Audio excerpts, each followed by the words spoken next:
Good evening, everyone. Welcome to the February meeting of the Issaquah Environmental Board. I am Alice Lee Tigner, and I'll be chairing tonight's meeting. Dawn is out of town.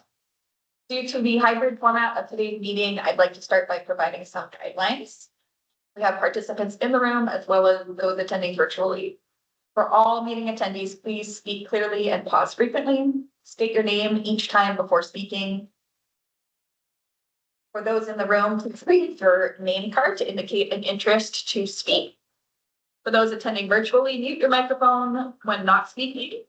If you have technical difficulties, please try joining the meeting using a different device or use the call-in information in the meeting invite to call into the meeting. Board members attending virtually, please, to indicate a desire to speak, send a chat and type question or comment, or you can raise your hand virtually, then wait to be acknowledged by the chair. We'll summarize agreement and recommendations at the end of each topic and note if there is dissent. Stacey, do you want to take roll? Tom Anderson. Here. Davidson. Here.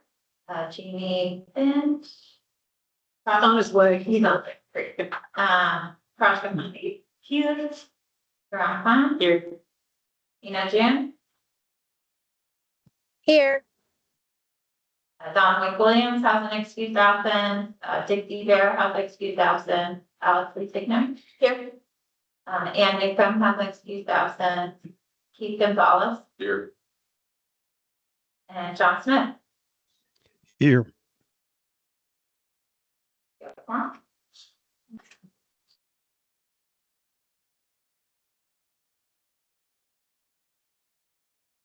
Next on the agenda is approval of the minutes. I don't have words for those, so the January were included. The minutes were included in the packet. Does anyone have any questions or thoughts? Okay, minutes have been approved. Okay, I do believe we have public comments today. So I'm gonna give some guidelines real quick.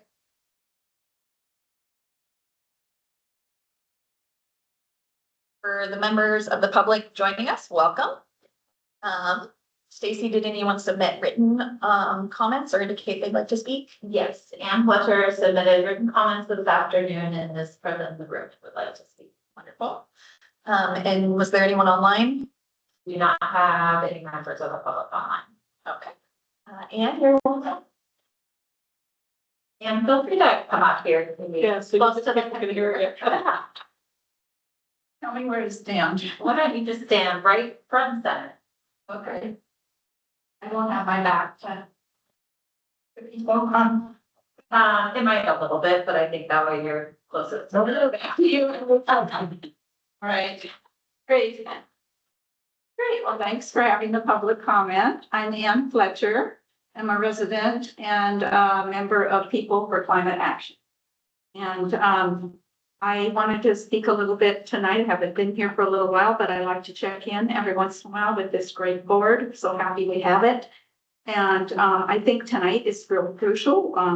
We're starting some updates and work plans.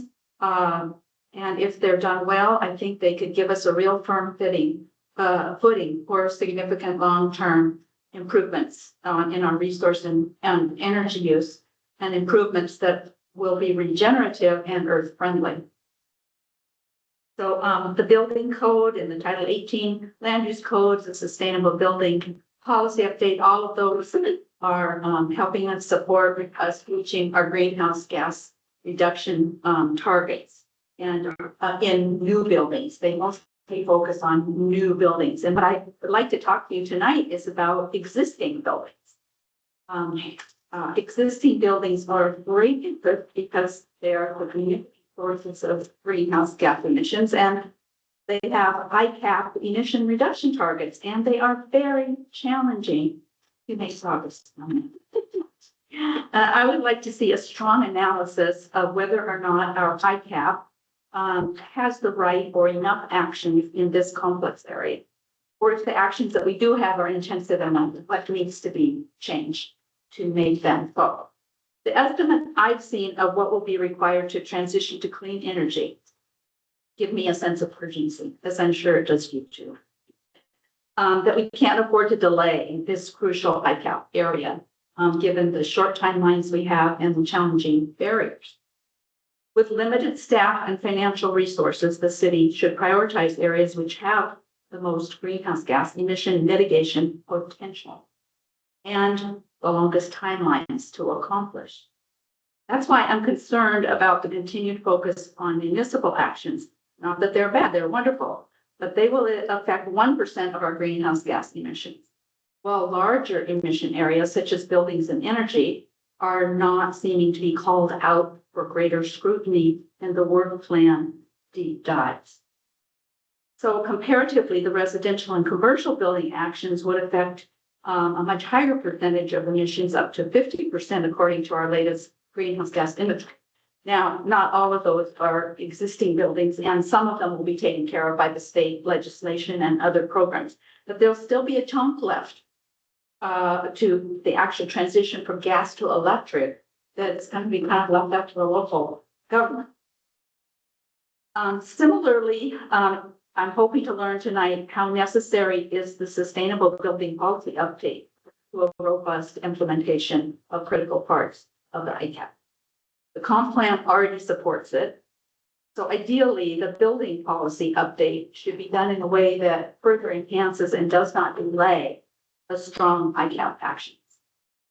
As an example, I wanted to let you know that over the last month, the People for Climate Action Task Force of 17 representatives from area cities have developed a list of 13 critical actions necessary for all cities to launch in the next 2 years in their climate action plan updates in order to reach the 2050 greenhouse gas emission target. Seems like a long ways off, but it really isn't. We are currently asking other community organizations to support these actions, and we will shortly be sharing them with the city sustainability departments. They're just not quite ready yet. The first item on this People for Climate Action list is to reduce greenhouse gas emissions from existing buildings. What do you know? By greatly expanding the East Side Energy Smart type programs to replace end-of-life gas technology in buildings with efficient electric pumps and appliances, and needs to start soon because it will take 20 to 25 years to produce their full emission reduction impact. Gradually, it takes time. So to accommodate these cumulative actions that span decades, the updated CAP should have a longer term lens than a bunch of short ones built into it. It can also have short ones, but for some of these things, it needs a longer term with frequent updates based on reliable greenhouse gas inventory data. The typical length of plans may not work for some of our most, some very important areas, such as transportation and building energy. So finally, the deep dives into certain areas that are going to be coming up in the ICAP are a good strategy. I like that idea. And it just seems to me that existing building energy is also worthy of a deep dive for the reasons I've mentioned above. Although it will be included in the general review for sure, the sufficiency and the timelines are unique. And they are as important, I believe, as the other deep dive areas. Perhaps the sustainable building policy update might be used to do this somehow, but for that to work, it would need to be broadened out so much to include strong existing building decarbonization. So I appreciate knowing there'll be numerous methods for the community to give input. That's one wonderful thing about the city of Issaquah. There's lots of opportunities for us, and we'll hope to come back and talk some more as plans progress. And I just think the continued opportunities for us to talk and learn, all of us, it just really brings me a lot of hope for climate action progress. Thank you. Thanks, Ann.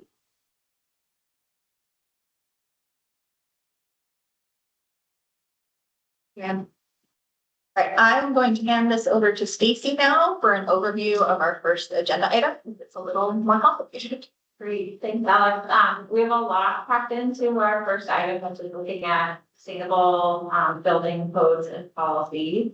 Part of this presentation was requested by board members to understand how state building code works together.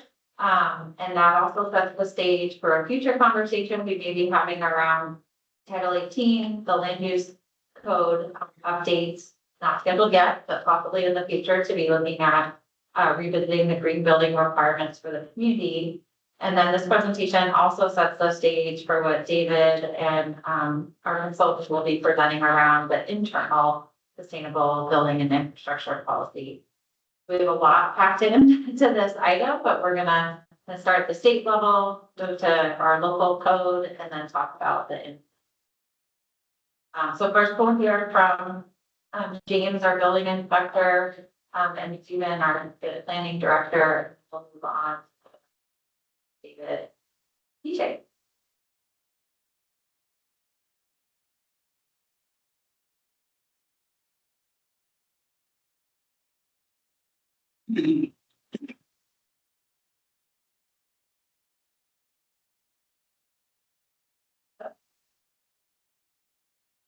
No.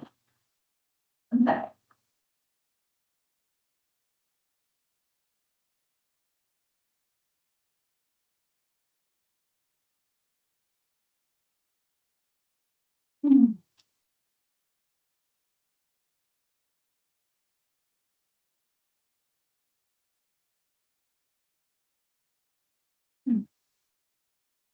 James, do you want to provide an overview while I'm trying pulling that up?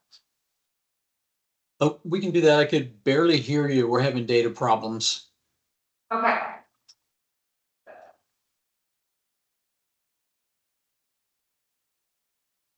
Okay. Sorry, I'm also masked up, so that doesn't really help with my sound. So. Okay, here we go. Okay, so I'm James Gray. I'm the building official for the city of Issaquah, and we're here tonight to present an overview of building regulations that were recently adopted in the city and the state.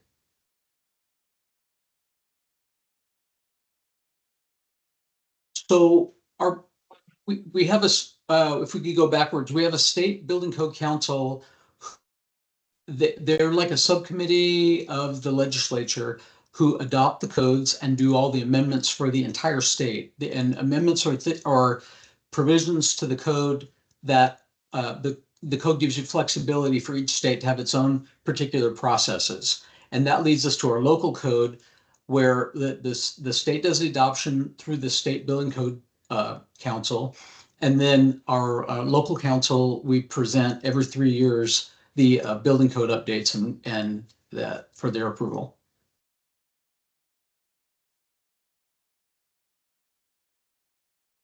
And this is just the RCW that covers the Washington State Building Code. So the purpose of our codes primarily are the health, the safety, and welfare of occupants. And I don't want to read all the requirements on the slide for you, but the building codes provide for the building to not collapse in earthquakes and wind, and the safety and the health of the occupants of the building. It doesn't really deal with beauty or aesthetics or opinions. And we have, of course, requirements for maintenance and amongst other things. Local amendments cannot be less strict than the national code is. So we can make local amendments that, for instance, have provisions for things that are already in the code, but we can be more restrictive. And all of those have to be approved by the State Building Code Council after our local council approves it. And James, do you want to describe or explain what FF and MF are? State fire marshal and MF amendments. Pardon me. Local single family, multi-family. Could be a typo, but I think the point is our local amendments are approved by our city council, but that's only after the state building code council presents and gets approval with the state legislature. Okay, so our state code, and the state code covers pretty much what the national codes are, but the addition to that is the energy code, which this is written uniquely within the state of Washington. ADA standards, American Disabilities Act, is covered under Chapter 11 of the Building Code, and this is the National Standards Act that covers it. So that's adopted separately from the Building Code. And everything in the code series is the international series, with the exception of the plumbing code. The Uniform Plumbing Code is UPC.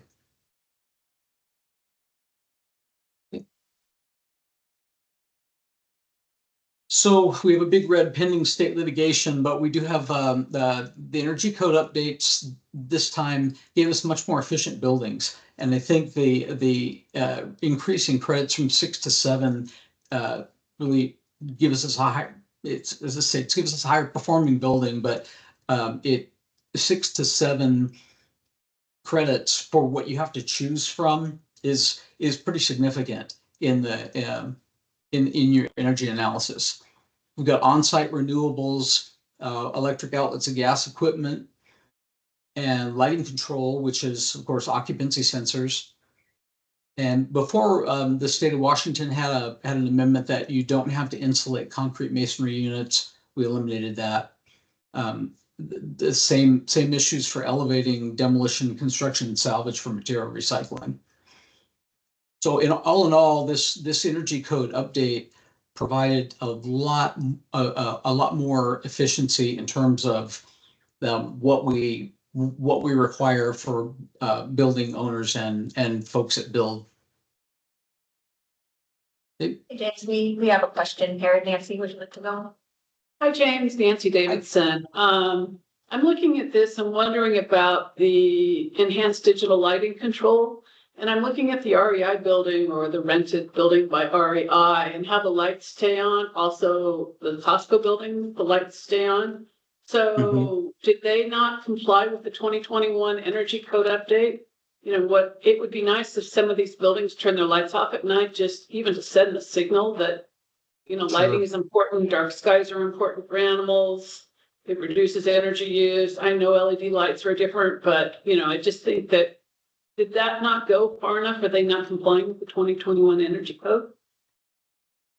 Well, there are lots of exceptions for different types of spaces, and at night there's exceptions for obviously janitorial and those kind of things. But I'd have to look at that entire building and see how their application applied to this section.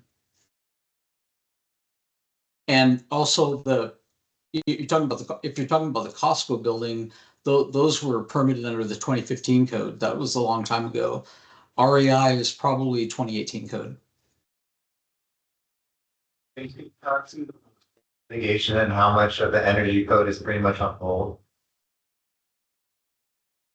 Well, the voters said what the voters said, and then it was up to folks to tell us kind of, does this apply locally or does it apply statewide? And at this point, it's just still pending. Everything is pending. Due to initiative 2066. So this doesn't apply currently, is what you're saying? Okay. The other thing to note is the 2021 energy code update, even though it says 2021, it didn't go into effect until 2024. And then the initiative now puts it in state litigation. So it hasn't been enacted for a while. Thank you. Yeah.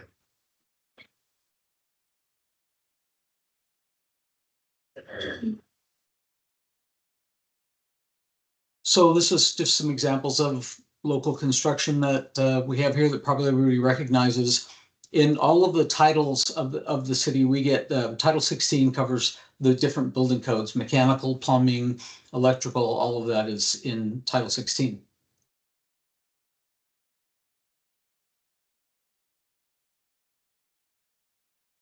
So contractor code of conduct, there was a desire years ago to create a code of conduct that we apply to primarily commercial contractors, large residential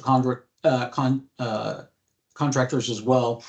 But so we put that into place, and for jobs of a certain size, they have to have a posting at the job site that shows the code of conduct and where you go to if you have questions about the job.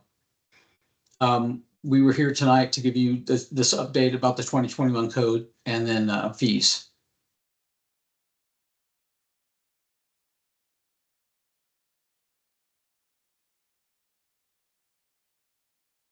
And I'll turn it over to Stephen. Thanks, James. So Stephen Gillis is the planning director with community planning and development. So I work with all the planners when it comes to the long range planning or development review. So for Title 18, as James kind of alluded to, Title 16 in the state building code is pretty consistent across the board, no matter which cities you look at. There's might be some slight differences, but the building code is pretty much consistent for most cities. But when it comes to the land use code, Title 18 for the city of Issaquah, it's fairly unique to Issaquah. When you look at other land use codes for other cities, it'll look completely different. Even though a lot of the same topics we covered, parking requirements would be different for different types of buildings. The landscaping requirements are going to be different for different types of developments. And so a lot of the regulations are going to be very unique to our own city. So for, next slide. Land use code, we cover a lot of the interactions between land use and the development regulations themselves. And that is what the city wishes that interaction or relationship to be. And so within that, the land use code, it contains the procedures for how people want to submit for permits for land use. It contains the information about zoning and permitted uses, the things that you're allowed to do and how you can do them on the properties. The building design, now you start to look at the facade or the type of materials that people can use as part of the design for any new structures. And then parking and subdivisions, or parking is a little more self-explanatory, or vehicle or even bike parking requirements for any new developments. Subdivisions talks about it. If you have a large lot, you can split it into multiple smaller lots, what that process is and what you're allowed to do in the subdivision process. And then critical areas speaks to the environmental component of what we require for any development. That's within, if you have some type of critical areas that are within the property or even the buffers of critical areas that are on the properties, there are certain requirements or restrictions on development for that property because of the critical areas. And the same for tree requirements are also located within our critical area code. What's in our land use code has to be consistent with the policies that are adopted as comprehensive plan policies, which is why we talked a lot about the vision and the goals and what we want to achieve in a lot of the different topic areas. A lot of the regulations have to align with that. In addition to that, they also have to align with any state or county or regional requirements of the city. So housing is, I'll just bring that up because that's an easy one right now. The state is requiring that all cities have to allow certain housing types on certain zones. And so that's the same requirement applied to all cities within the state of Washington. And that is something that we have to adopt more code. And so our land use regulations recognize all those types of state regulations of what is and what isn't allowed for development. When it comes to sustainable design, we made updates during the 2023 overhaul of our land use code. Many of you, or some of you, were involved in a lot of those discussions of changing the requirements around structures that were greater than 10,000 square feet now have to be LEED Platinum design. For any residential development that is 10 plus units, it has to be built green 4-star certified. And that was adopted in their article back in 2023. And so that is now being applied to any new developments that are coming in.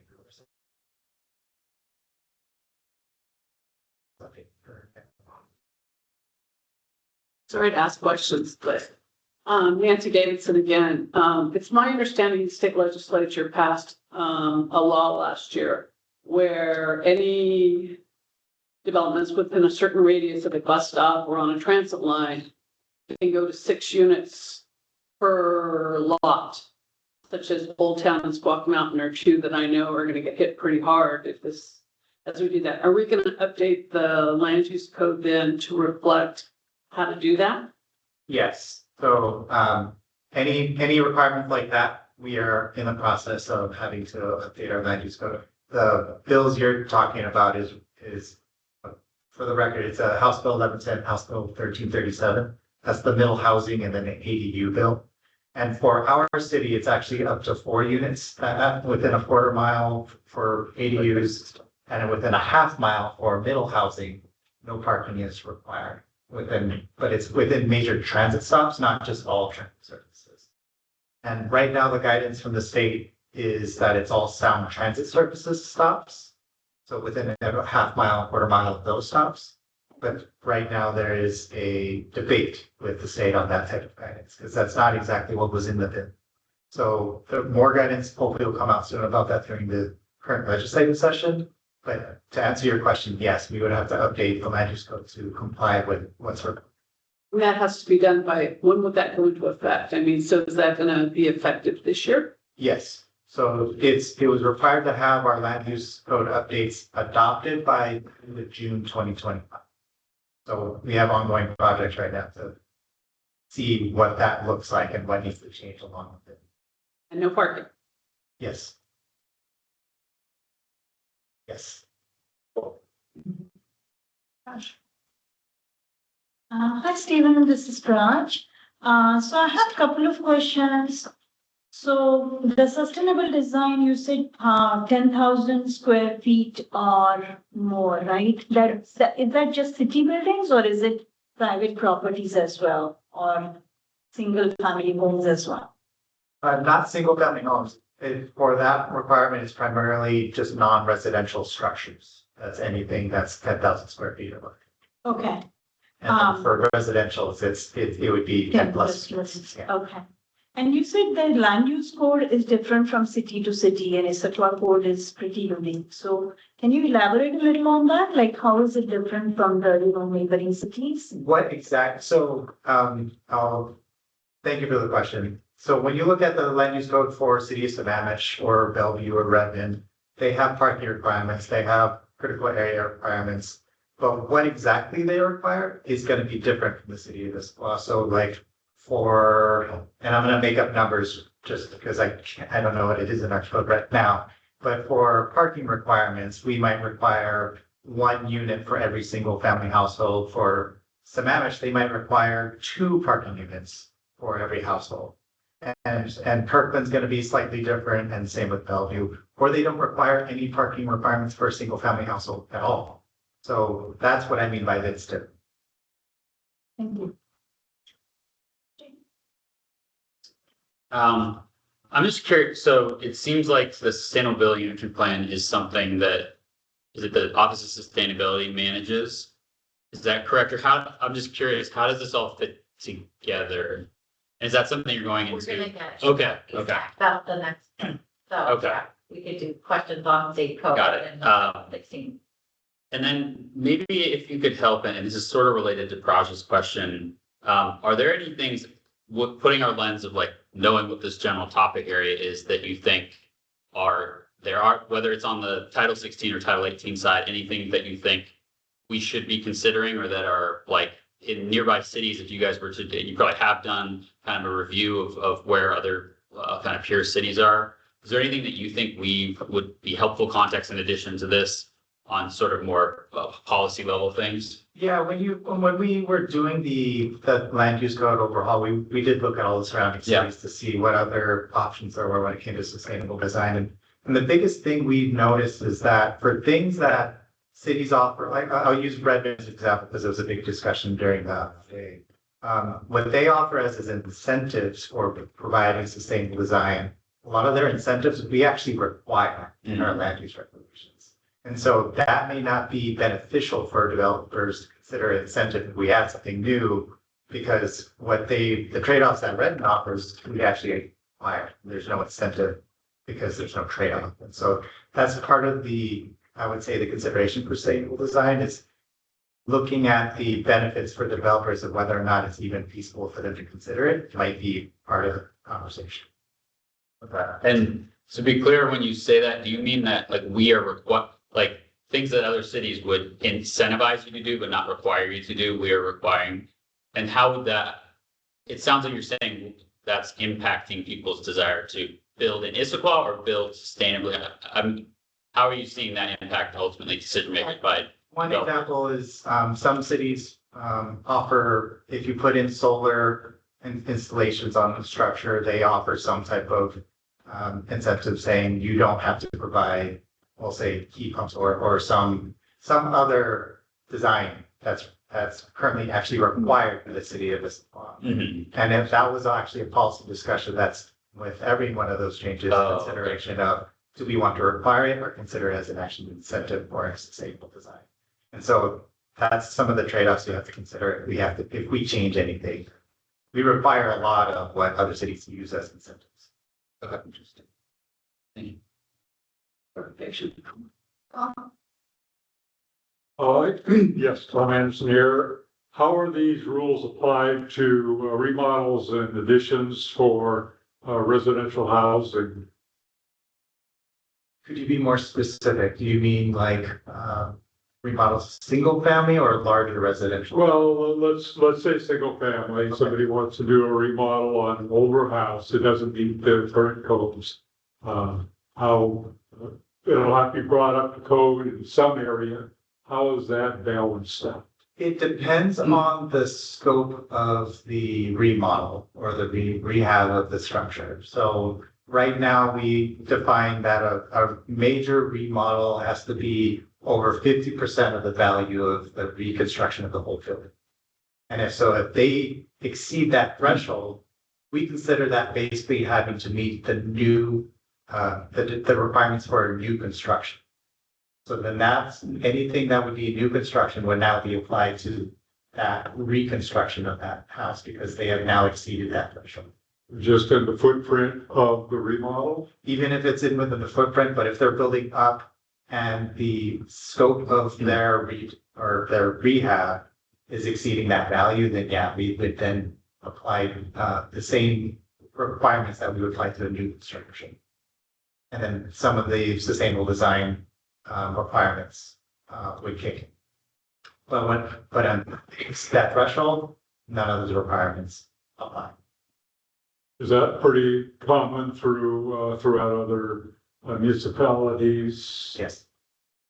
So The threshold's a little bit different, but yes, a lot of the municipalities kind of establish the threshold determining between a major rehab to new construction.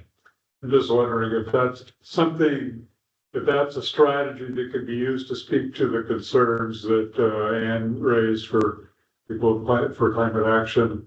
Okay, if somebody wants to build a new building, well, the city has leverage with those people because you want a permit. Well, you have to live by our rules if you want a permit. But there is no leverage the city has over people who aren't doing something to their existing house to force them to improve the efficiency of an existing house. This would be an incremental thing that, okay, well, you want to do a remodel, we're going to bring you along towards more efficiency in the course of that remodel. Okay, those rules kick in at some level. Maybe we would adjust that threshold to accomplish that goal. Would there be any reason why we couldn't do that, or is that a bad idea, or what do you think of that? I would say that would start to make our land use look really complicated to enforce. Because when you start to establish different thresholds at different areas of redevelopment or rehab of different structures, then you are now relying on people to remember where in the code it says that, which structure it applies to, and how much of it does it now apply to whatever this remodel is. And that can get really complicated and increase the costs because development review is now more complicated. That's part of the reason, a huge reason why we wanted to simplify our land use code with the big overhaul is because it was making our land use development process very complicated, and a lot of people were turning away development because it was hard to get development into the city. So that's part of the consideration. I'm not saying we don't want to consider it, but when we are looking at adding any new requirements like that, that's part of the consideration that we're looking at too. Because it does increase the cost when you make it more.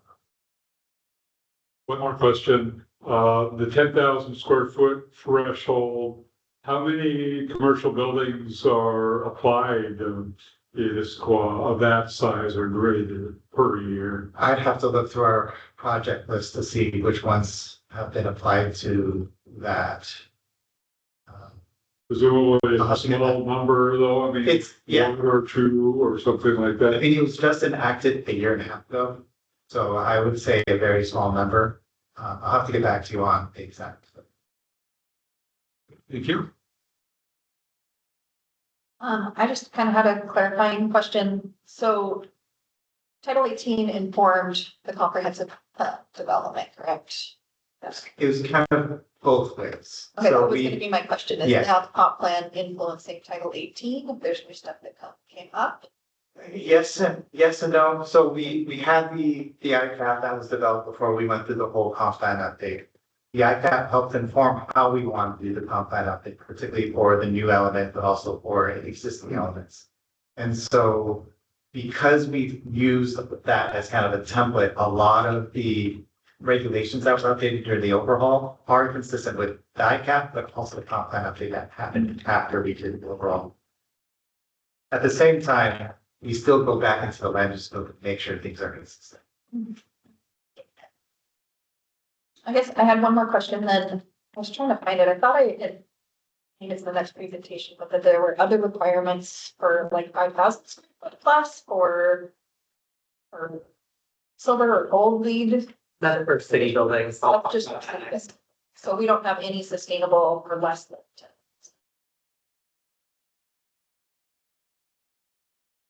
Anyone else? Thank you, Stephen and James. Yeah, thank you. Thank you, James. Yeah, sorry. I'm trying to think, I mean, we do have more requirements, but I'm not sure if they are in that particular section.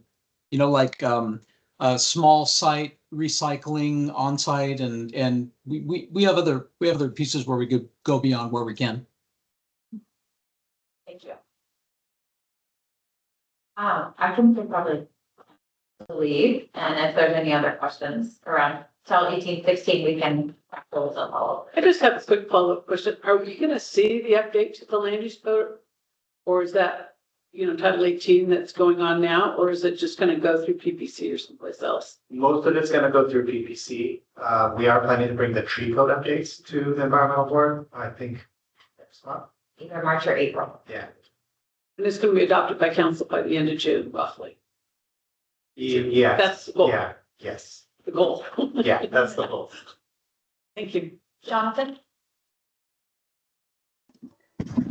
Yes, as I sit here, I wonder if there are any housing limits to size for new construction of single-family homes.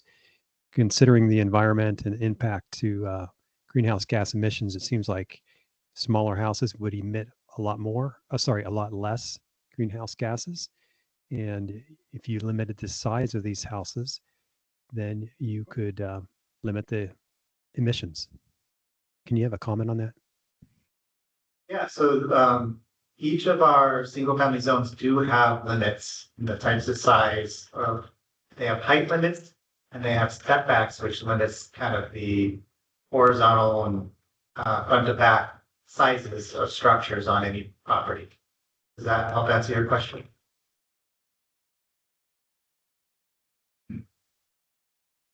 No, general, like we can't go over 25 square. Yeah, what I'm seeing is very, very large single-family homes, where there'll be maybe one or two people living in a 5,000 or 6,000 square foot home, a brand new home. And it seems like we should limit the size of new construction.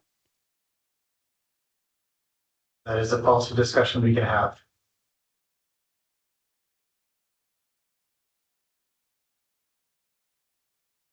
All right, thank you both again.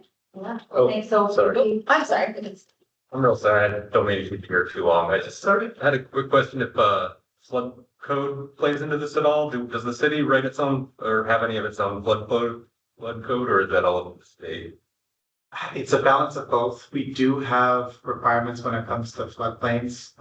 Also, this is enforcing what the state requires. But when that's a lot of that is adopted in our third area. Okay. Thank you. And we will, there's a couple of conversations going around. So just to follow up on Title 18, we will be talking later this spring about the tree code, and then at some point in the future, we'll probably be taking another look at the sustainable building aspect of Title 18, not scheduled yet. Thanks again, James. Thanks, Stephen. Yeah, thanks for having me. You're welcome. Good night. So we'll transition now to the internal. Yeah, so thanks so much. We're gonna shift a little bit towards thinking about internal city policy for now. I'll be kind of kicking us off with this conversation, and then most of the presentation will be led by our wonderful consultant, PJ, who is online today. Next slide. So today, what we'll be talking about is an initial effort to review, potentially update, and kind of explore recommendations for how to refresh the city's existing sustainable municipal building and infrastructure policy. Think about how we can cover more building types as well as infrastructure. A lot of policies like thinking about the LEED Platinum requirement in Title 18 apply to buildings, but that doesn't necessarily apply to, say, a road project. And so this policy is kind of thinking about what are the ways that we can improve sustainability within those buildings, and then also those infrastructure projects. They're going to be the ask today is for feedback on draft recommendations put together by Cascadia Consulting. The recommendations were put together based on review of comparable policies from other jurisdictions, city staff feedback, and then also the application of a case study to one of our projects. Next slide. So, as Anne mentioned earlier, buildings are one of the bigger impacts, bigger greenhouse gas emitters in the city. It accounts for around 48% of our greenhouse gas emissions from city operations. And we do have a sustainable building and infrastructure policy. It was actually adopted in 2004. That's the one that was referenced earlier. And as it requires LEED Silver certification for all new buildings, city buildings over 5,000 square feet, in addition to a couple other sustainable practices. And in Title 18, there was the new code update to include LEED Platinum for buildings over 10,000 square feet. The Issaquah policy currently applies to both community and city-owned buildings. It does not cover retrofits, buildings smaller than 5,000 square feet, or infrastructure projects. The building updating this policy has been actually called out as priority action for the last 7 or 8 years, at least in the city. The Sustainable Building Action Strategy that Jamie mentioned earlier, this is #1 action on that strategy, and it was never done. This is also called out in the Climate Action Plan, and so we're trying to take this opportunity at this point to do that refresh of the 2004 policy and think about how we can apply it more rigorously to our own city buildings and infrastructure. Next slide. Real quick, David. Yeah. How many new buildings in city are built that are over 5,000 square feet, or like are there plans for? We do not have much new buildings at the city. So I think that actually goes really well into this next slide. Where we're thinking this policy will make a difference is thinking about the the gaps of what the existing LEED Platinum requirements, LEED Silver requirements don't cover. So again, that's some of those infrastructure projects, road projects, park projects, things like that, as well as retrofits of existing buildings. So thinking about, say, the heating, we need to replace the HVAC system at our public works facility. This policy would, in theory, or the recommendations from Cascadia and how we apply them might, in theory, kind of help us decide what we would want to put in place of that failed HVAC system. So we do anticipate that Cascadia's implementing Cascadia's recommendations will help us fill gaps in existing policies and codes, supporting smaller buildings, retrofit projects, and infrastructure projects. An updated policy could also fill some gaps by having some minimum requirements that are not currently covered by current policy or other city codes or policies. And that could include a wide range of different elements. So thinking about energy efficiency, water efficiency, social resilience, thinking about life cycle cost of materials, and then also thinking about equity in our projects as well. Meeting minimum standards could be achieved in a lot of different ways, and this kind of goes into what PJ will be talking about regarding kind of what we've been considering through this process. But we can align city policy with existing third-party standards. We can introduce a custom policy, or look at other options as well. So we do hope that looking at this policy, refreshing this policy, we anticipate providing staff with a little bit more resources and capacity and support to apply more efficiency for our buildings, thinking about improving air quality in our projects, thinking about how we can make our infrastructure projects more resilient to withstand climate disasters, things like that. And all of this together hopefully will lead to more modernized buildings and more resilient infrastructure across the city. With that, I'll turn it over to PJ. Thanks, David, and good evening again, everyone. I'm going to do a mic check. Can everyone hear me okay? Yes. Okay, great. Well, yeah, I'm PJ Tillman. I'm a senior associate with Cascadia Consulting Group. I've been with the company about 7 years, working on a range of climate adaptation and mitigation planning and implementation processes, as well as public and stakeholder engagement. And that has been the focus of really my whole career in a variety of organizations. So I'll continue with the context setting here and then move into findings and recommendations. I will pause at a couple points for questions, like after finishing the context setting and then after the findings and recommendations. So to further that context setting, here's the goal that had guided our work in this process. We wanted to develop clear, evidence-based recommendations and implementation guidance to align Issaquah's building and infrastructure policy with sustainability best practices and current city goals, practices, and priorities. Next slide is our project objectives. To meet that goal, we wanted to first understand what other jurisdictions are doing and learn from them. Specifically, we sought to evaluate and summarize the policy approach other jurisdictions took. That might be whether they used a city-approved resolution, a code update, or another means to update their policy.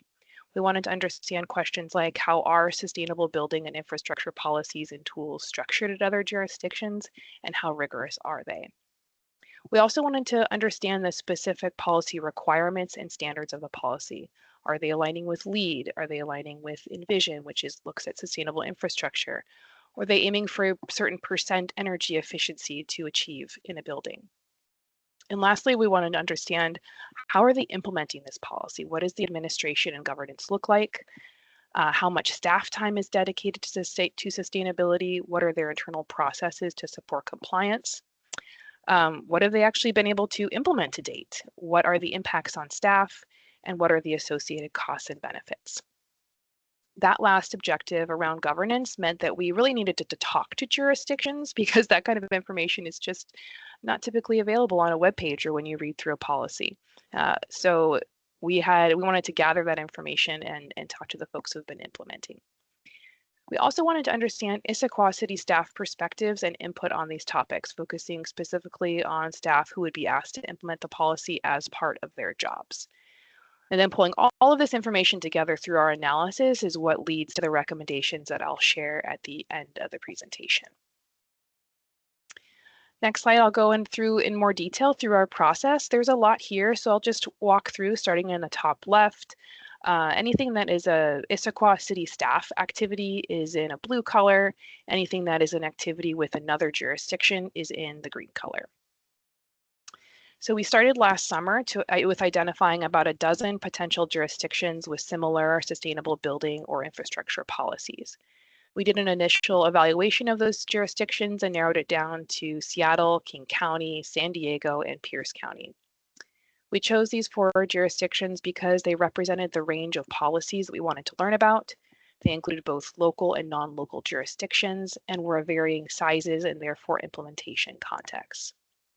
We then did a deep dive of these 4 jurisdictions' policies, focusing on the questions that I went over on the previous slide. So we looked at specific technical requirements, and that actually necessitated doing a bit of a review of LEED, which, as you I think all probably know, is a common and well-regarded third-party certification primarily used for buildings, and of Envision, which is a similar certification for sustainable infrastructure that is also well-regarded. The last thing I want to note here on this point is that these jurisdictions are obviously much larger than Issaquah, so we specifically asked about scaling to cities Issaquah's size.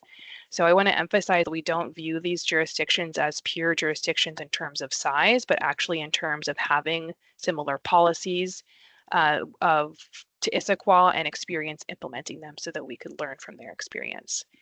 And we also specifically asked about scaling to Issaquah's size in our research. So after finishing the policy review and talking with those 4 cities, we then interviewed Issaquah city staff in the facilities, public works, solid waste, environmental regulation, parks and community services, and special projects departments. And this way, we were able to bring forward findings from the initial policy review and gather staff feedback specifically on them, leading to a more tangible conversation with city staff about what they thought and therefore more tangible recommendations. We are now in the review stage of this process, kind of in the middle left of the slide, speaking with you all today and with the city's senior leadership team tomorrow. After that, later this spring, we'll prepare a final recommendations report for city staff, and then they'll take it from there to develop the actual policy and gather input on what that could look like. And so as in the brown box here, I wanted to just final process point preview the questions that we'll have for you, that we thought of and we'll have for you at the end. Of course, welcome others, but just asking you to have these couple questions in mind as I go over findings and recommendations. Before I do that, are there any questions on the context and process that I've covered so far?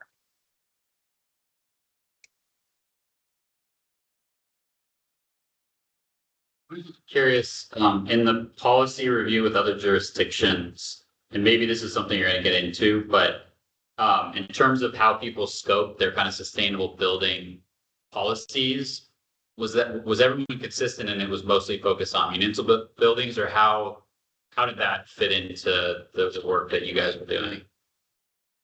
Yeah, it's a good question. I will cover it generally in the findings.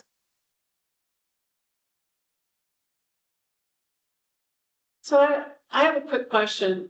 A lot of the report that you attach is focused on buildings, but we also need to be looking at infrastructure as well. And did you give any consideration to looking at like the how infrastructure projects are prioritized, like the CIP and the TIP in the city? Because if we're really trying to hit sustainability, it may result in less cars on the road by changing the way we score and rate the projects that get funded by the city, so that maybe more walking projects get funded instead of some of the bigger capital facilities. I mean, we've got pump stations and lift stations that potentially could have more efficient equipment installed. So it seems to me by focusing on buildings, we're missing a big piece of this policy, which is infrastructure.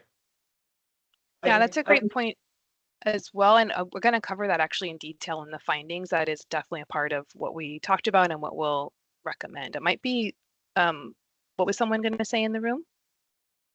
Go ahead, PJ. Okay. Okay. And I'm in my office and like all the lights, speaking of the lighting that happened, lighting conversation that happened earlier, they automatically turn off at a certain point. So I'm just going to go run and turn them back on, and I will be right back and shift into the findings slide. David, I have a question that maybe you can answer. Yeah. Is there a reason they picked you or interview a city of similar size? Do they not have policies or? Yeah, it's a great question. For the most part, no. Especially internal policies are hard to find for a lot of cities. They don't post them. So there could be a city that has a similar style policy that say King County has or Seattle has. But for the most part, it was not readily available. And when we asked some of our networks for that, nothing kind of came back. So a big question was, okay, how do we take what these bigger jurisdictions are doing and think about how to apply them to the city of Issaquah?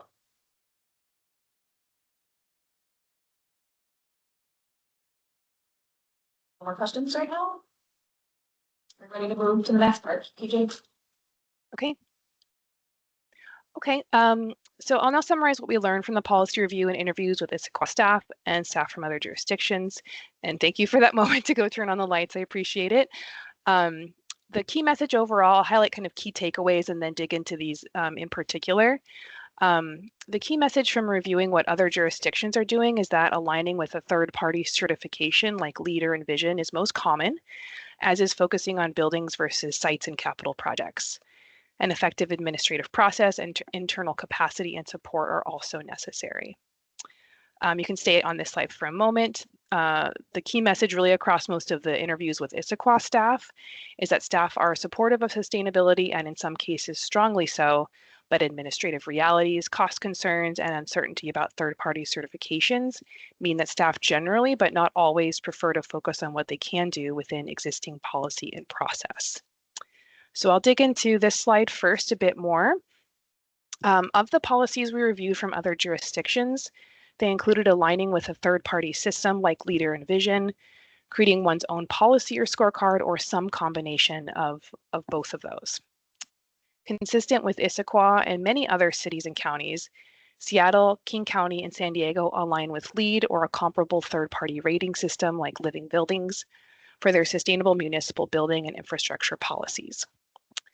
All three of those jurisdictions also include specific technical requirements, some of which are quantitative, like a percent efficiency, for example, to achieve in water or energy, that must be met for new construction and for major renovations.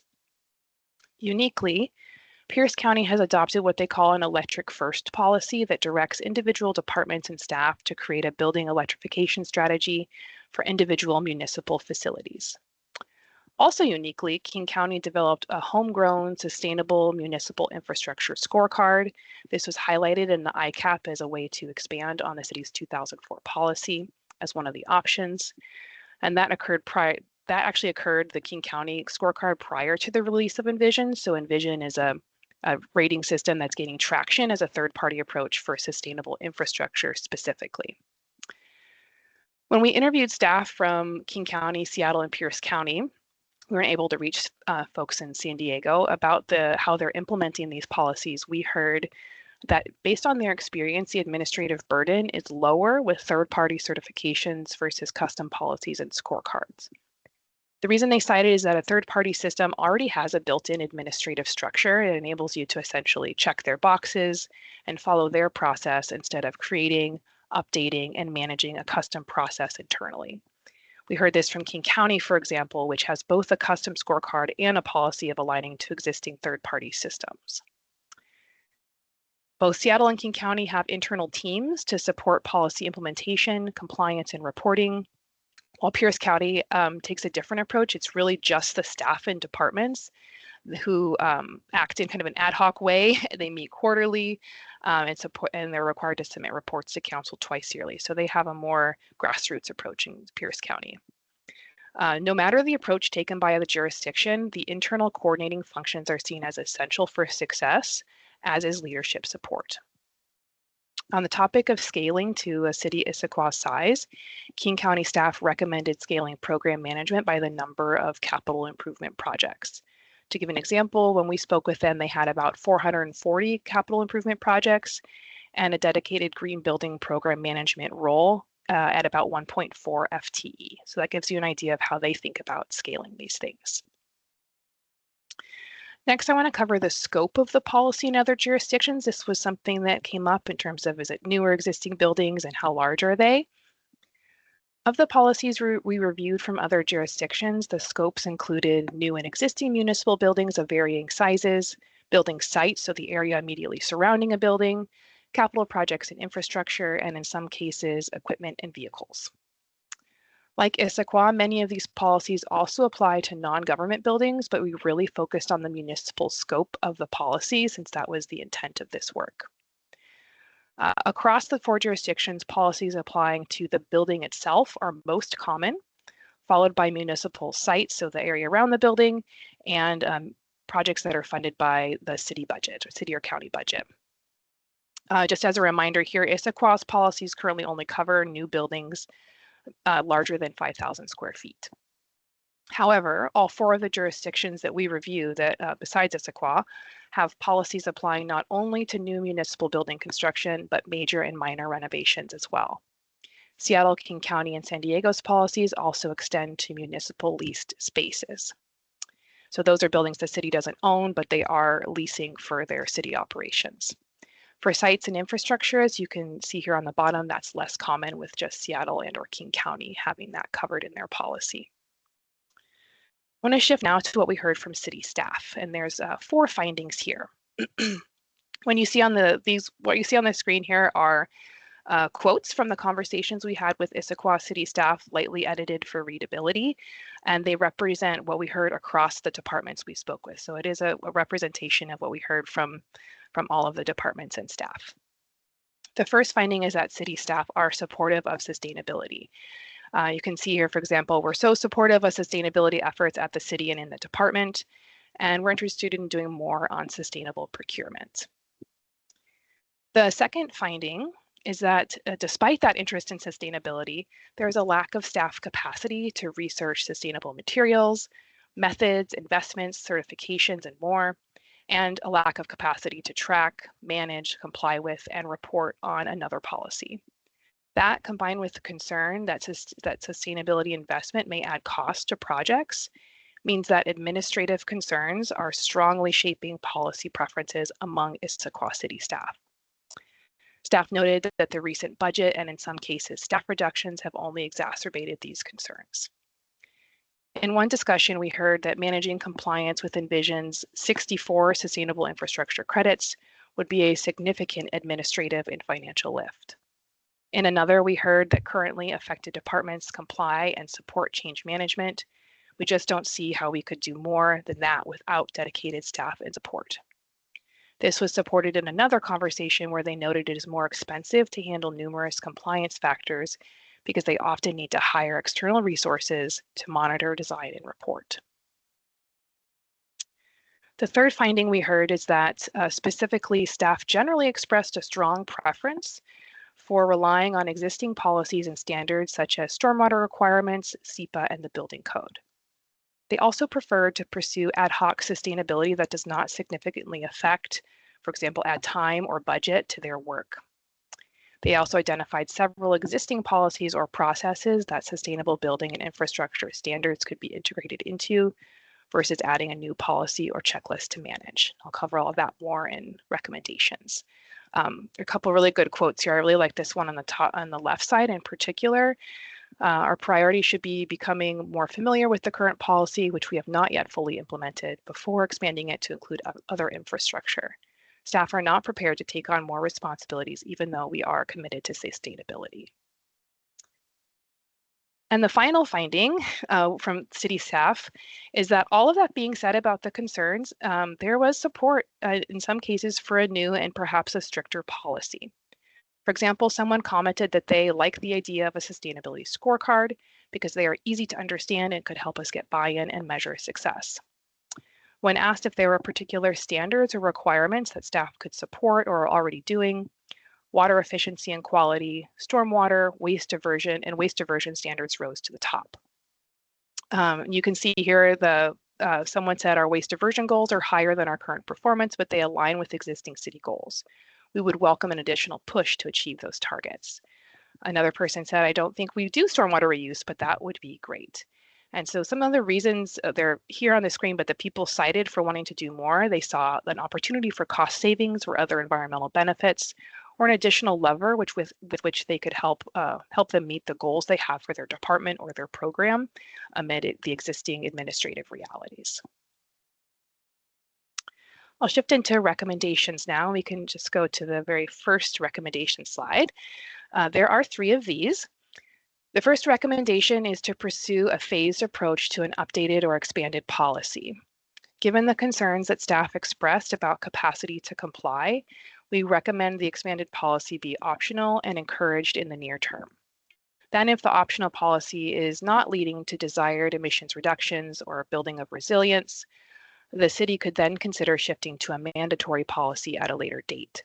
That date would ideally be aligned with municipal emissions reduction and resilience targets, which are yet to be determined. And that's for government operations, not for the community side. In lieu of municipal emissions reduction goals and resilience targets, we would suggest aligning to global and county goals, which are pretty similar. Global goals are to cut emissions in half by 2030 and reach net zero by mid-century. King County and associated cities have committed to 50% below 2000 levels by 2030 and 95% below 2000 levels and net carbon neutral by 2050. At a minimum, we would recommend shifting to a mandatory policy in 2030 if the city is not on track for global and county goals. The second piece of this first recommendation is that there's a question of how to determine what's included in the updated or expanded policy. That wasn't quite the focus of our effort. We were really trying to figure out the administrative and governance piece of this. But of course, to do that, you need to know a bit about what kind of policy you're going to pursue and what's going to be in it. So we did hear a bit about that. Given the concerns that staff expressed about capacity to comply and staff commitment to and interest in supporting sustainability, we recommend determining the scope and specific elements of the policy in 2 ways. First, align to existing policies as much as possible to leverage existing policy opportunities. This, I think, will require a policy inventory to determine the degree of existing alignment with LEED or similar rating systems like Envision or Living Buildings. We know from the previous presentation and the memos included today that includes but is not limited to municipal codes 12, 13, 16, and 18. The state building code, stormwater requirements, the sustainable purchasing policy.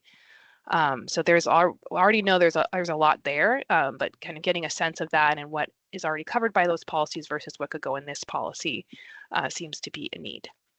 Second, aligning the near-term optional policy to areas where staff are already meeting, exceeding, or wanting to exceed standards. This leverages staff interest and expertise while allowing time to build capacity in other areas. And that leads right into the second recommendation, which is to specifically look not just to existing policies, but also existing processes to integrate sustainability versus creating a separate and additional sustainability checklist or scorecard for municipal buildings. Staff identified the capital budgeting process, including the recent facilities condition assessment and the equity checklist specifically as avenues to do this, and there may be others as well. Also building on staff interest is the idea to identify pilot projects to pursue greater sustainability. Pilot projects can be a testing ground for the policy and the associated funding needs, staffing needs, and other resource needs to be able to comply and meet the city's pretty progressive goals around sustainability. Pilot efforts can also identify efficiencies in existing sustainability processes. In terms of what those projects could be under an expanded policy or aligning to envision or lead, some ideas provided were water infrastructure, parks, some roads, and buildings slated for capital improvement. And then the third recommendation is that it will be essential to build staff and project capacity for implementation, especially given the recent budget and staff reductions. Specific ideas here include, but are not necessarily limited to, establishing a reserve fund to support projects where pursuing sustainability adds a cost, working with staff to identify clear capacity requests from affected departments. I think this is really a long-term and ongoing conversation because over time, staff needs will change as their initial needs are met. And then lastly, this is more of an educational task. It's a kind of an example of the second item on here. Is about communicating around short-term costs, long-term costs, life cycle assessment results, or return on investment of different sustainability approaches and investments to city leadership and city staff. This is a way to build a ready understanding of where sustainability adds benefit, adds costs, or introduces cost savings to a project. And it's really about getting this kind of readiness in the sustainability area that staff already have for other facets of the work that they lead. So in conclusion, we can shift to the next slide as well. Thank you, Stacy. The draft recommendation is to pursue a phased approach to an updated policy, beginning with expanded elements being optional and shifting to mandatory if the city is not on track to meet climate goals. What exactly those elements are and what building and infrastructure type should be included is part of the city's work once we submit our recommendations report this spring. Importantly, even for an optional policy to be successful, we also recommend looking to integrate standards into existing processes and policies as much as possible and providing staff with the time and resources they need to further integrate sustainability into their work. It's something they're really supportive of doing, but are significantly constrained to do, especially with the recent changes I already mentioned.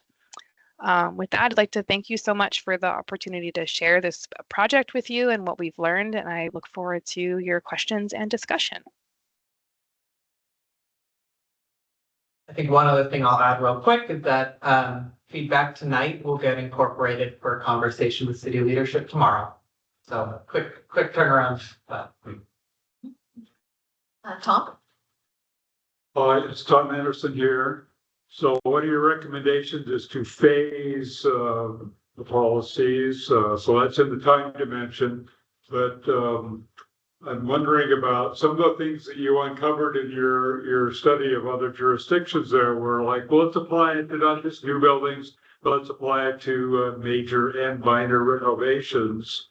You're not speaking to that a kind of policy directly. Are you intentionally not stepping in there because you don't want to talk about the details of the policies that would be phased, or what's your approach on that? Yeah, it's a really good question. It's largely because the focus of our effort was really on understanding the administrative and governance needs associated with different policy options. So we really did not dig into the pros and cons of like the policy requirements themselves.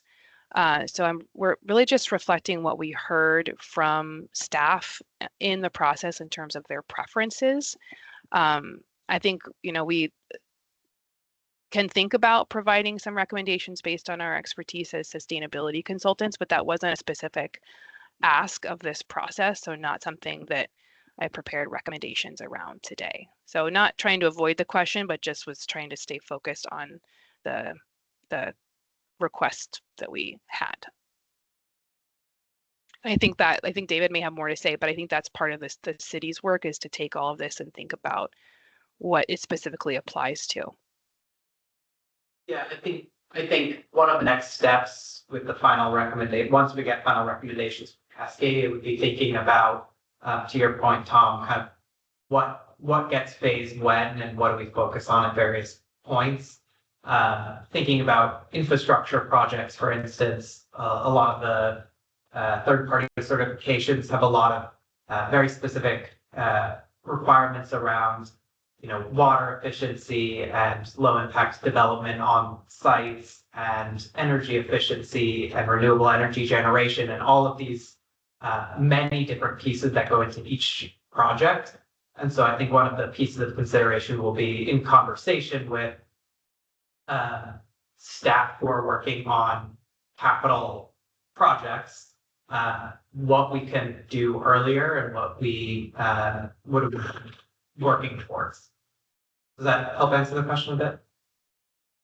Well, yeah, yes, partly, I guess. I feel like perhaps if the only thing being forwarded from this effort is those specific recommendations, then we're throwing away some information that was gleaned in the process. Like, oh, some of these other jurisdictions do it a little bit differently. They do apply it to both major and minor renovations, and we don't. Are we going to just now hide that information? In what way will that be carried forward into the next stage of the process? Maybe we're not ready to make that as a recommendation. I don't know. Is there some other category of things to move forward, like the lessons learned or things to think about or something? I'm not sure what that process is for carrying that information, which I think is useful information, forward into the next stage. Gotcha. And I will say all of that information on other jurisdictions will be included in Cascadia's report, kind of on who does what, how their policies apply to different projects. And then that'll inform conversations here with our leadership and staff on what types of projects we want to be phasing requirements and standards and ideas into. Okay, one more comment. I think it would be good to have a new kind of project, which is specifically oriented on improving efficiency. I mean, as it is now, it's usually that is a byproduct. And oh, well, we need to remodel that building because it's not meeting our administrative needs. So in the course of remodeling it, oh, I guess we'll improve the insulation too, or improve the heating system, etc., as an ancillary aspect to something that is driven by some other need. There's low-hanging fruit out there. Like Nancy mentioned, the case of, well, pumps. Maybe you can buy more efficient pumps, and maybe they'll pay for themselves in 3 years or something like that. Evaluating opportunities to improve efficiency, using metrics of when the payback would be. Like I noticed that some of the other material will be looking at net present value of an investment in an infrastructure improvement. It pays back quickly or not so quickly. That can be used as a measure of, well, maybe we should move forward with this, even though we don't have some other need to work on that building. We can greatly improve the efficiency of it. Why don't we write down all the things like that we can think of, and then let's rank them and pick one or two for this year to do, and put the others on the list for later. So an evaluation of opportunities to harvest low-hanging fruit would be one way to express it. Thank you. That's all. Kind of a clarifying question. Sorry if I missed the detail, but as far as that phased approach goes, the encouragement, do we know what that's intended to look like? Or are we just relying on that support for sustainability goals to drive that? Or is there some kind of intentional incentive that you're trying to, I guess, what was the intention behind that? PJ, I don't know if you want to jump in here, but I would say kind of the details of what encouraging staff to do pilot projects and things has not fully been built out yet. And that would be something that would kind of come in that full final recommendations from Cascadia. Anything else to add there, PJ? Yeah, I think the idea of to answer your question about like where kind of what that looks like and whether it was intentional, the reason behind that is that staff just feels so constrained by all of their other responsibilities, and the idea of like doing what feels like adding something new with something else to comply with that is mandatory at a time when they feel like they're losing capacity. It seemed to actually be counterproductive to their interest in supporting sustainability. So the idea here is to build from what staff already want to do and give them some breathing room while they build capacity and in many ways to do more. Yeah, and I think it's the conversation of what that encouragement looks like. Certainly we can have that and put some thoughts into the recommendations report.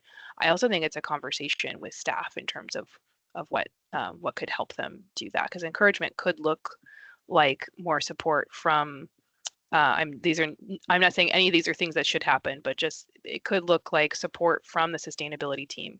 It could look like approval for a training. It could look like a little more funding or a little more time for a project to do some research. It could look a lot of different ways, and that's where I think that second or that recommendation to work with staff to figure out what their capacity needs are is important, so that you're aligning the encouragement, whatever that looks like, with what staff are trying to do. Thank you. Yes. For one, I had a couple questions, but the first thing that I was, it's kind of hard for me to understand kind of what we're talking about here a little bit, because I mean, I guess I would expect if we were asking for like organizational impact, and we kind of have to have an understanding of what the scope of. So I'm unclear if I was a staff employee, I was getting asked, what is the impact to your role going to be if we do this? And maybe we didn't see the questions, but it seems like a really hard question to answer well. And so we have like, this is the scope, this is what, so this just seems like kind of out of order a little bit for me if we haven't. And maybe what we're trying to do is identify, hey, this is how we could expand scope or potentially move into scope. I think there's some of that, but the recommendations are a little, that's are a little unclear to me, because it seems like it's more focused on getting feedback on, like the staff feedback was mostly focused on, okay, how would it impact your current role, and without, I don't think, telling them what could be changing, what the expanded scope is. That's just one observation. And then I had a couple of questions. Two, and these are probably maybe more David questions. So how does sustainable purchasing tie into this? Is that something, because like I think that we talked about that potentially going beyond just like nuts and bolts, like buying little things, and like potentially going into materials. Has that moved anywhere since we last talked about it? Yeah, so I will, so on your first point, I'll just say that when PJ was talking with staff,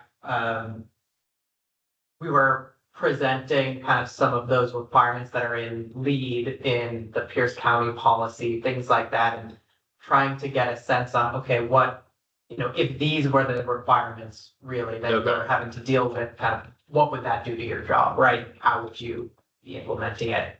For the sustainable purchasing policy, the way I think about it is the sustainable purchasing policy is the much broader, bigger policy that covers everything from, pencils to HVAC systems and vehicles at the city.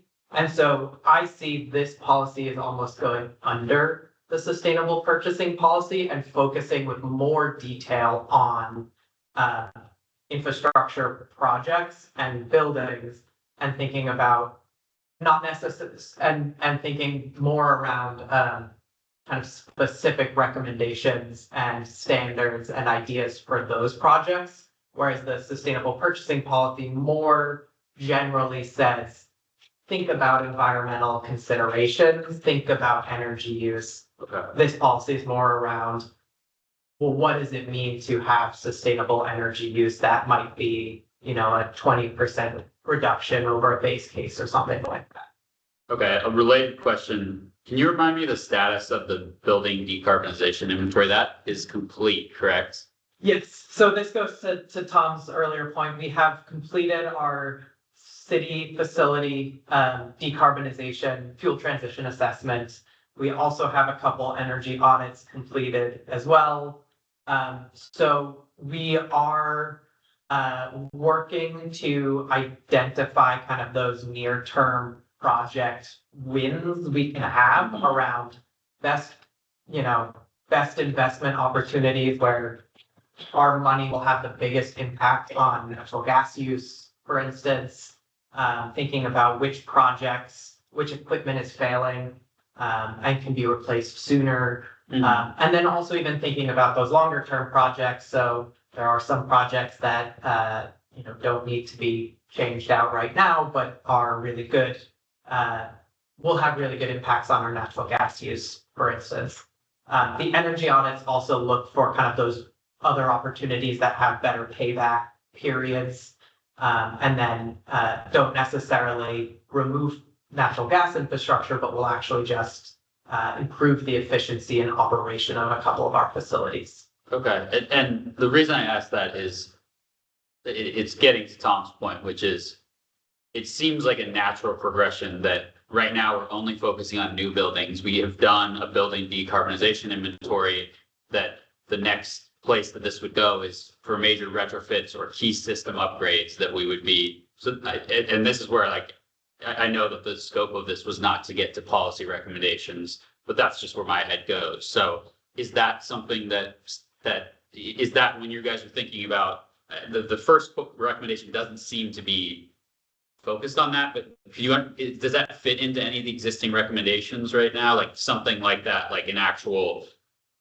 change in the scope of what this policy would address in that way, like a retrofits becoming part of what the policy covers. Yeah, and I think an updated policy could cover retrofits and equipment change out. I think, so that is fully kind of on the board with this idea of, and that is, I think, reflected a bit in Pierce County's electric first policy that was looked at, right?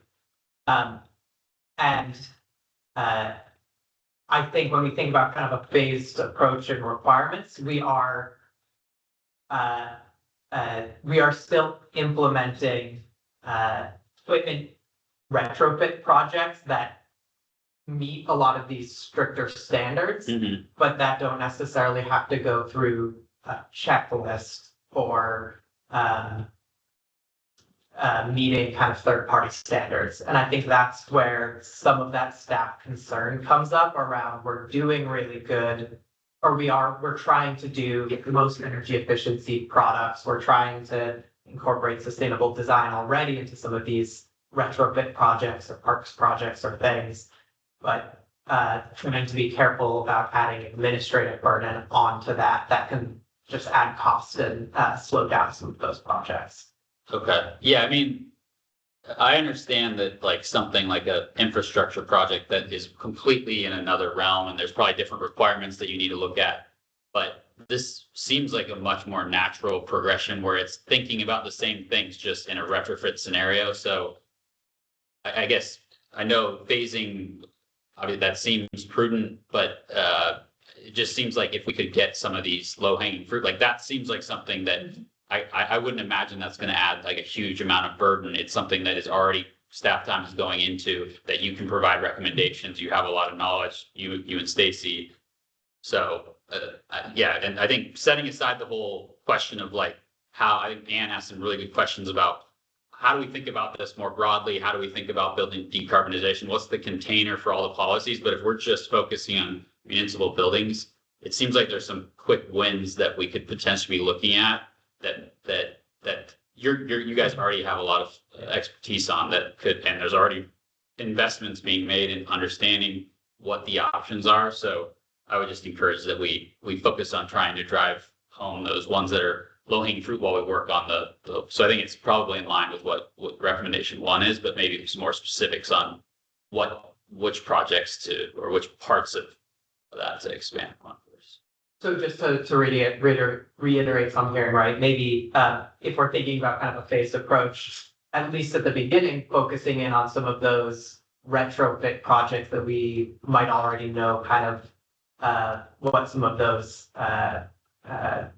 better efficiency standards and things like that could be for our own facilities. Yeah, I guess it just seems like that's low hanging fruit. It would involve the same teams that would have to be involved on a new building retrofit, or a new building build out, like the same decision makers, the same systems versus it just seems like low hanging fruit. And so we would want to focus on the low hanging fruit. So. Okay.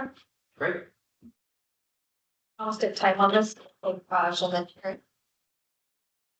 Hi David, hi PJ, this is Raj. So David, just to clarify, this is just for the municipal or this is an internal policy meant for city use, right? It doesn't necessarily extend to the residents of the city. City buildings and infrastructure projects. Okay. So then I wanted to ask this to PJ because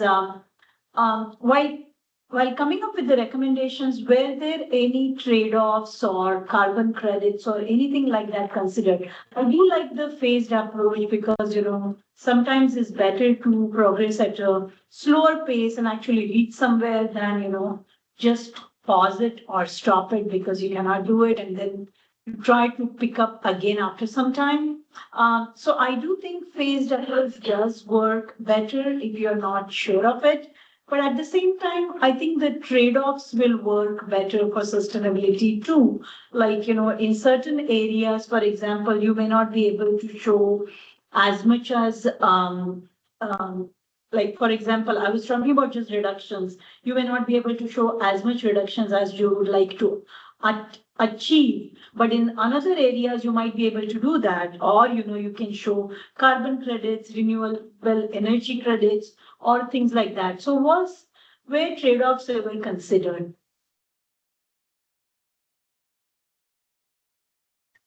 Do you mean like what trade-offs were considered in coming up with these recommendations? I'm interpreting your question as being more focused on like the specific policy requirements and what's included in the policy, or do you mean more broadly than that? I'm meaning more broadly because the recommendations seem more focused on, what the current probably, issues are to achieve the goals, right? So those were the main hurdles were considered for coming up with the recommendations. Is that right? Yeah, and I can share a bit more about how we landed here. I think that it was just so clear in every single interview that staff were really supportive of sustainability, and in some cases, like very, very supportive, but they just felt like they couldn't do more than they're already doing. So it really felt like that staff needed support first and foremost, and needed to not have something else that was required of them. So that was really strongly influencing the recommendations. I think in terms of trade-offs, like there was a generally, as I mentioned, like folks were not keen on aligning to LEED or Envision just because they seemed like big systems that have really specific requirements and they didn't know how they would comply. The trade-off there, though, is that we heard pretty clearly from staff in other jurisdictions that that is actually a lower administrative burden. So I think I did consider suggesting aligning to those existing certifications or trying to move that forward at this time.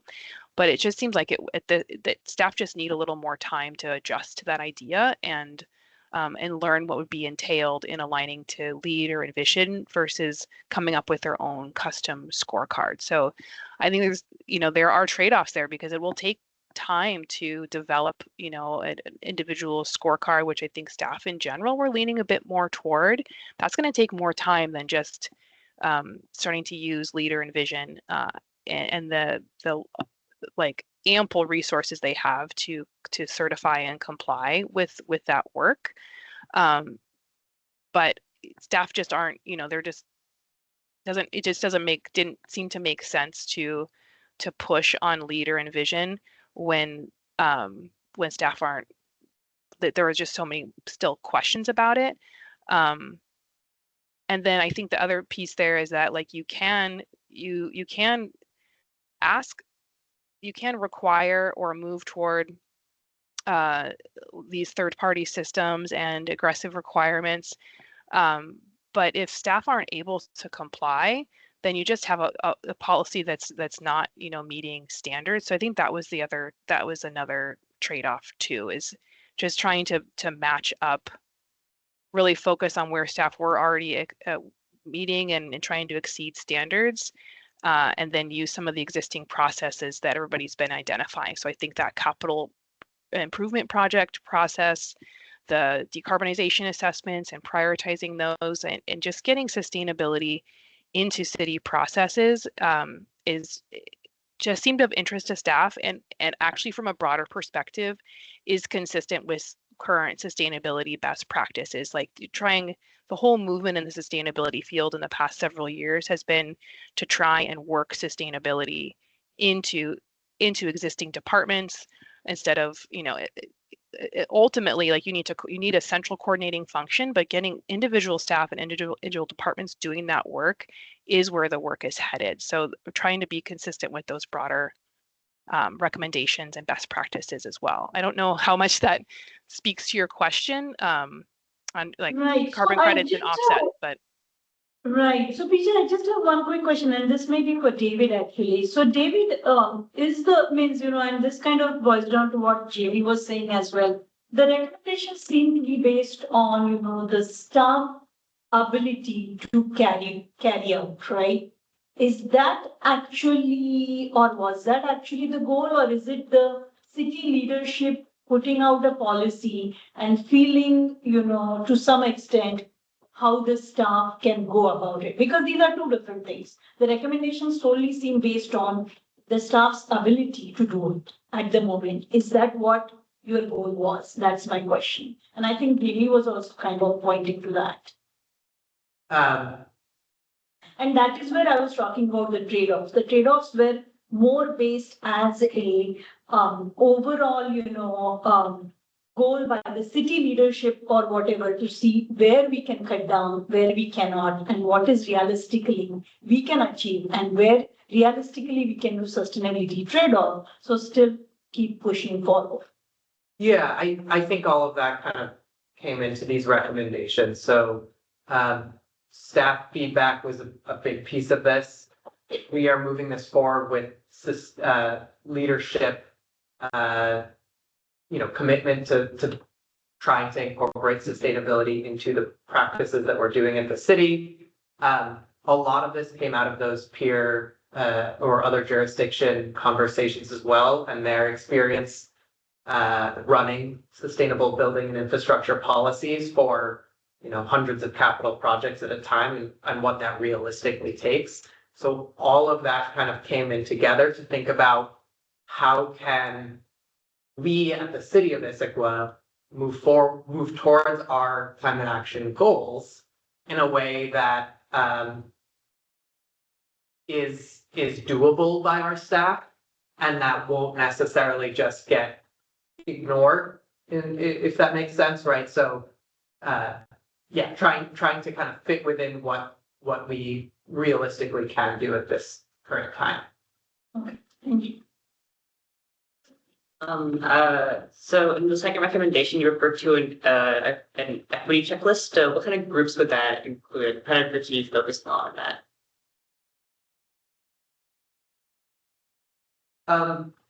I can hop in here. So we have the equity checklist. I believe we're talking about the right thing. There's some equity criteria within the climate in the capital improvement plan. And then the city internal equity team has been putting together resources to support thinking about city projects as it relates to addressing equity in the city. So I'm going to try and keep mine really short. Similar to what I said earlier, I'm concerned that we're not really meeting our project goal. So I went back and carefully read the project goal in terms of what we're looking for. And I'm not sure if we're putting together a policy that gets out the best sustainability, best practices across the city. And so what we're doing is just trying to achieve what staff can accomplish within existing resources. But it's not meeting the project goal, which is how do we get about the best sustainability? practices. And I think we need to, if you're talking to city leadership, they need to set what they want. Do they want the best sustainability practices and to set policies along that, which would be things like I was talking about earlier, change the priorities on how you do the capital program and the TIP so that sustainability comes out pretty high. And it's not there. And so, and that's why, and that would be the one example you could say to them, if we really wanted to do best practices and we really wanted to be a sustainable community, we would be looking at how we spend our money, which is our capital program and our transportation program. And if we want to just do what we can within our existing staff and resources and don't want to take on that, that's a different goal than what you have here. So that is my concern. We're not going for the goal that we've set out in this. Nancy, I'll also add, I agree with what Nancy's saying, and it feels like recommendation number 1 is where we're currently at, just without a formal thing saying that's where we're at. You guys are, the city is working towards sustainability practices, doing all of these reviews and incorporating this in a phased approach. We just don't have something that says that's what we're doing, and we're using ICAP and the comp plan as recommendations. But this feels like we should be going above and beyond that to have something that says this is where we want to be and this is how we're going to get there. So I agree, like going further with the recommendations and really working towards adopting a policy that gets us where we need to be in the next 25 years. Great. We can make sure that that's communicated tomorrow. Thanks.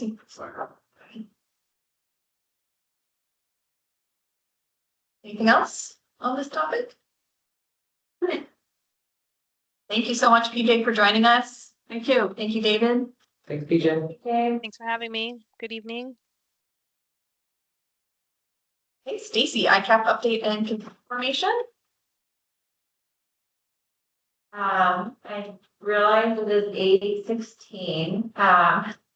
This presentation was cut short last meeting, because of our conversation with the mayor. So I hope folks can bear with us. We would like to get through this. There's a couple specific questions, and then I do have some updates at the end I'd like to go through verbally. So that's okay with our chair tonight. Just that a little bit over. I'm gonna try and make it through this. David will jump in if I have to step outside again. Thanks for bearing with us. So the ICAP, as you all know, and most of you were involved in, was written 5 years ago, or excuse me, was written 4 years ago with a 5-year timeline. We are starting the process in 2025 to update the ICAP as it is due next year.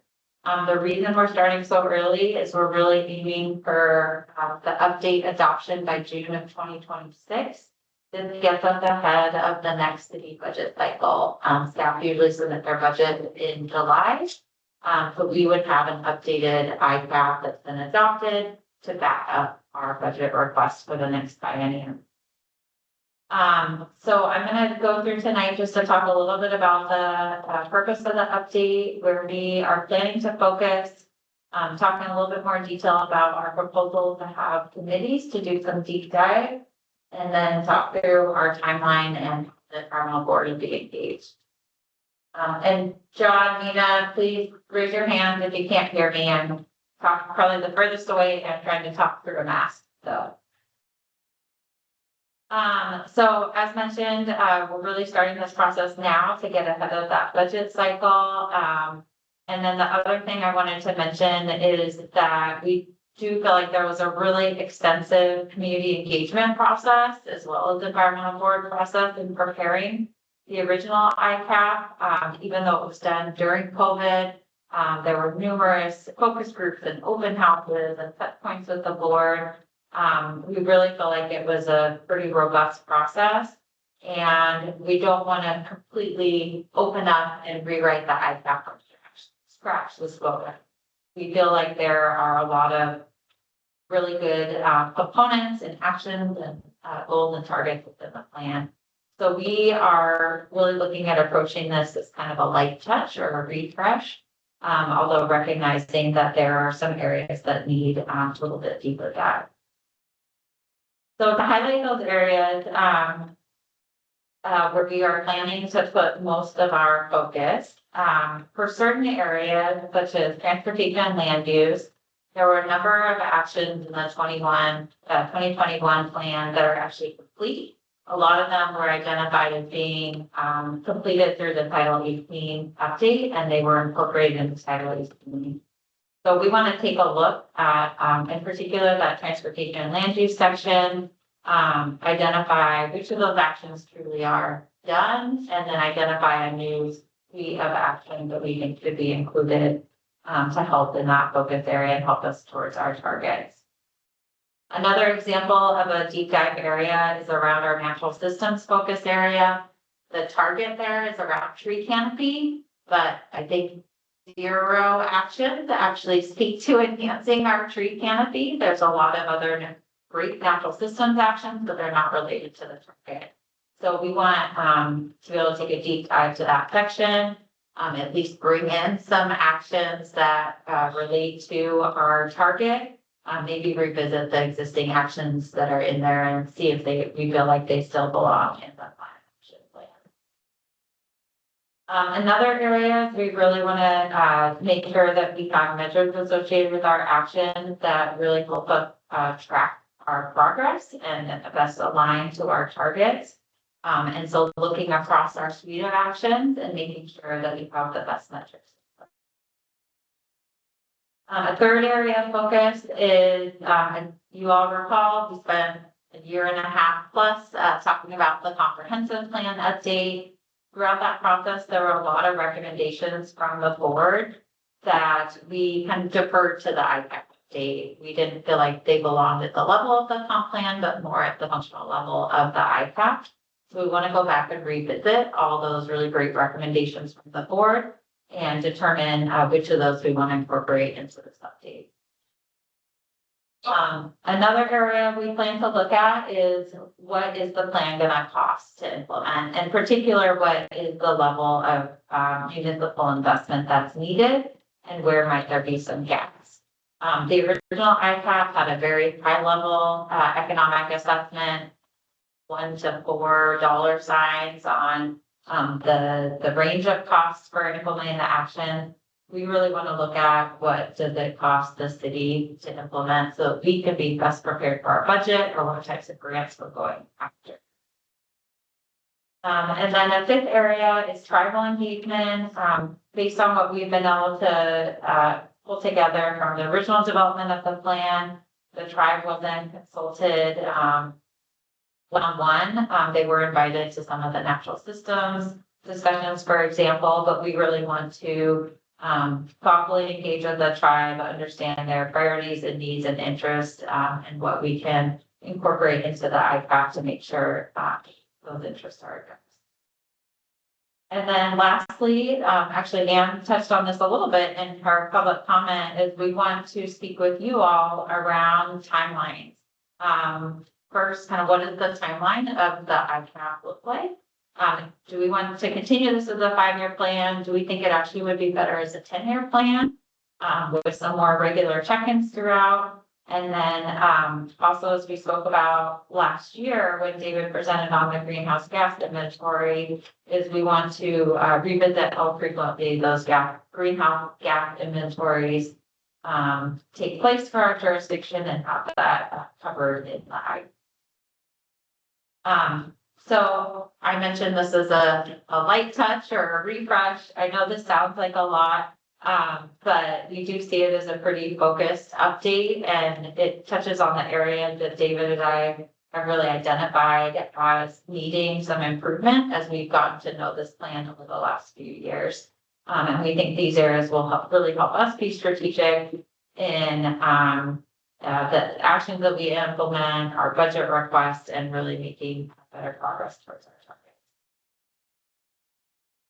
So actually, let me pause there. I will say these are kind of the focus areas. We, of course, are going to look across the whole plan. So just to touch on again, one of the public comments from Anne is that while we don't call out the building focus area, we will be looking across those actions and staff and making sure that we feel like they are still the best actions to put us on track for reducing emissions in new and existing. So I'm gonna pause here before I move on to one of our proposed approaches for the plan update and see if there's any questions or focus areas.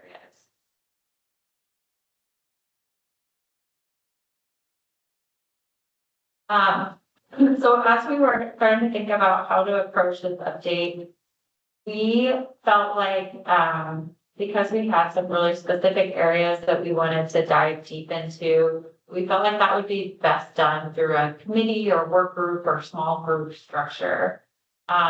What we are looking at is bringing together members of this board and expertise in different areas, members of our other boards and commissions, staff, and then as needed, additional members of the public that maybe have expertise in a particular topic.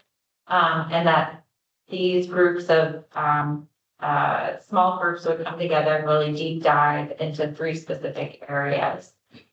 Those include natural systems, and really looking hard at that natural systems focus area, looking at what actions we want to keep in there, identifying new actions that align with our target.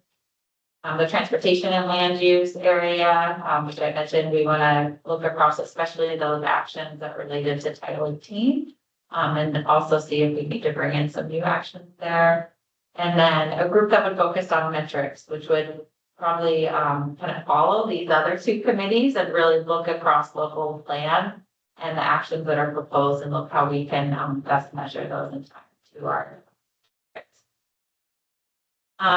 we are looking at a pretty minimal commitment for these committees because we know boards and commissions, our staff are all pretty packed. So this would be about a 7 to 10 hour max commitment, both spread out over many months, about 6 months. We're looking at 2 initial meetings to come up with recommendations that would then be brought to the relevant board or commission. Possibly a 3rd meeting if any recommendations coming back from those boards or commissions needed to be further worked on by these committees. All of this information would be coming through the board, either because it's the or subject matter expertise, but also through the ICAP update process, we would be bringing all of the recommendations back through the board for discussion and further recommendations. All right, covered a lot of this. The one thing I will mention is we would be really interested in having 1 to 2 members of the environmental board that would serve on each of those 3 committees. And we can talk about that in a few minutes. Just to give you a quick snapshot of our timeline. We're looking at about March, trying to form those committees and first meetings happening spring, early summer. We are going through a staff and assessing really the scope of revisions for the ICAP update.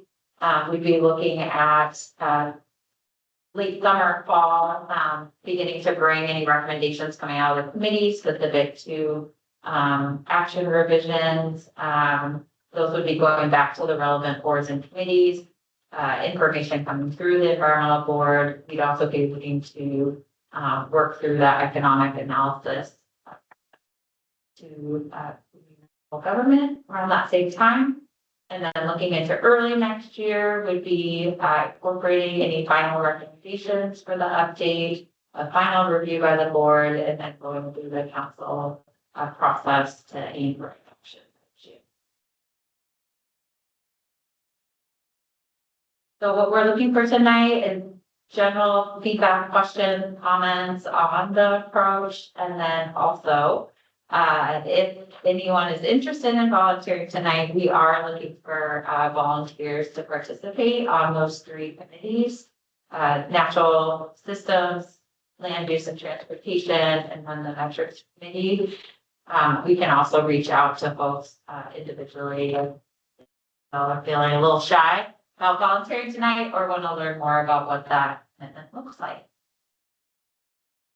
And that's comments, questions, and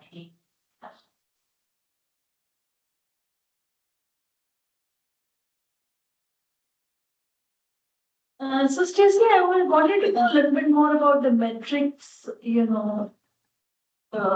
board or connect, like, so basically you're looking to see the measurement of goals, the metrics to basically measure each goal. Is it essentially for the entire ICAP or how does it work? yeah, I can start with the response and then I'll hand it to David. So when I was handed this plan, when I started, there weren't necessarily metrics associated with majority of the actions in it. So we've, in order how we were going to track progress and success and completion of those actions. So we have created those throughout the last year. We have ways for tracking most of the actions. Some of them we still don't have. And actually even one of our targets, our community well-being and resilience target, we can't track that. And so the idea with this metric committee would be to work with staff, help us create better measures for actions or other components of the plan where needed, so that our wonderful dashboard that David has created can really tell a good story of where we are as terms of progress. David, please. I think that covers most of it. It's hard to know whether we are meeting what we need to for actions when there's no goals set for each action or for those actions, right? So some of them do we know if they're on track? Do we know if they're in progress? Do we know if we're really far off track? And so that goal here is to set those standards so that we can hold ourselves better accountable to completing those actions. And I'm guessing these are both qualitative and quantitative, right? They can be both, yeah. Okay, means whichever works. It's whatever works for each action, right? Because some of them can't be quantitative, right? So Stacy, I would be interested in volunteering on that. That would work. Thank you. It sounds like while the board, the committee would be formed in March, the actual time commitment would begin early summer, most likely, or just trying to get a sense for. I think we're thinking probably a first meeting in April, because there's some prep we need to do to get ready for it. There'll be some staff work after the meeting, probably a second one in June. And then the hope is the committees would not need to come back together, and that any of the recommendations they bring to relevant boards and commissions, staff can then address. But in case those recommendations aren't accepted or there's a lot of feedback that needs some revision, we might bring them back together in the fall. But yeah, so probably April, June, but we can be a little flexible. Okay. And then metrics will be a little delayed because we don't want to set metrics for natural systems if we don't have updated policy ideas there yet. Yeah. So metrics probably kicking off in the fall. Okay, thank you. My comment goes to kind of clarify a little bit more, because I know there's board members here who their terms are ending. And so if you're cycling off the board, can people still volunteer now, still be on the committees if they want to participate, but not as a board? Participate as one of those outside people has an interest in that particular committee? Yeah, that's a great question. We talked a little bit about that with Don and Alex, recognizing these kickoff when the terms are ending. So yeah, I think absolutely if folks that have their terms ending, whether or not they're planning to reapply and or be reappointed, we could work with you all to continue, because I think that's a great point. We are going to have kind of a subject matter spot on these committees. So if those folks do want to continue after, should they not continue on the board, we can make that work, or at least participating in those first meetings.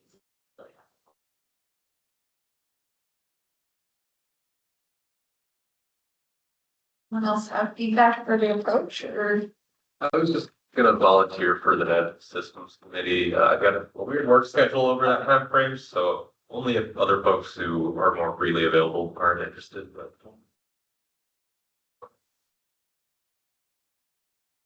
I also am interested in the natural systems. We'll reach out to the group over email. Yeah. I'm happy to do land use and shift people. That is actually who we secretly identified. The predictions get true. It's actually like natural system, but so you guys, I can do that.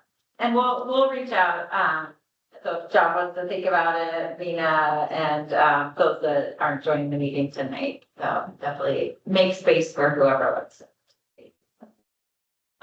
One thing I did not touch on, I just wanted to mention really quick, is community engagement. Alex or someone had asked a question, maybe it was even Anne, about this. Originally, we had thought about having a community engagement committee, but so we felt like you all are sort of the community engagement committee where we'll be bringing approaches that we plan to have with engaging the community to you all. We are going to make sure there's plenty of public engagement through the boards and commission meetings. And then we've talked about doing even some open houses to talk about progress on the ICAP as well as the ICAP update. So we'll be out in the public in different venues, informing them about this and making sure there are opportunities to engage, even though we won't be doing like a big community workshop, for example, like was done through the first. I have a suggestion on these. And that would be put something in like the weekly newsletter, like once a month. If you're concerned about climate change, don't start, we're doing an ICAP update because no one will know what that means. But if you're concerned about climate change, we are having meetings so that it sends a different signal.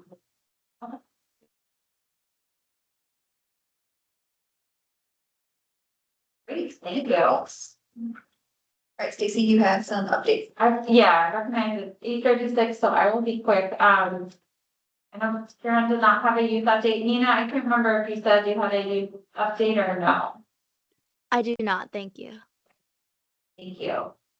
So just a couple quick council updates and then some reminders. So if folks aren't aware, a new city council member was appointed on Monday to fill Councilmember Hunt's seat or Representative Hunt's seat, Kelly Jane, that I think probably several of you are familiar with, president of the Issaquah Elks Trail Club and very involved in the community.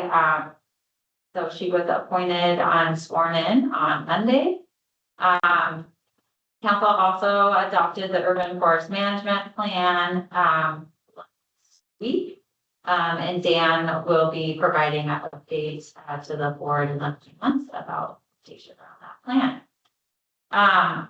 Other really quick updates, on Monday, we launched our new home equipment and appliance rebate program, as well as an induction cooktop giveaway program. We are taking applications and we'll be running a lottery to select the recipients of that. Of those rebates, we'll run the lottery at the end of March. Next reminder is that board and commission recruitment is open. Applications are due at the end of the month.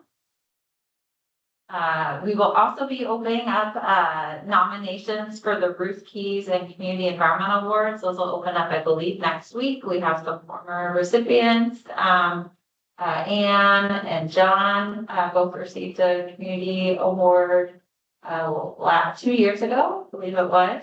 I did send you all optional invitation to join council for the ceremony on April 21st.